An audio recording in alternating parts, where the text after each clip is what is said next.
The Tooth Factory is about a bunch of mini workers working on the stool to maintain its cleanliness and durability, much like how a factory works. We went with a fairy tale-like concept, which best represents our idea for this campaign. Each drawing links up to a story of what's going on in a tooth factory. It starts off with the tooth fairy educating the workers, and ends with the workers building the protection around the tooth. For the second half, we came up with a crochet blanket representing a layer of protection built by the workers. After sourcing for yarns, we chose these teal and white ones with sparkles, and we started on our crocheting. It was a long and tough process, but we eventually made it.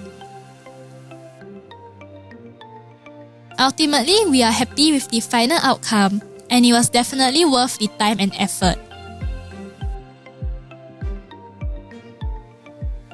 We hope that our designs will connect with you guys and also play a part in raising funds for this campaign. Do support us at the official NDCS website and play a part in enriching someone's life.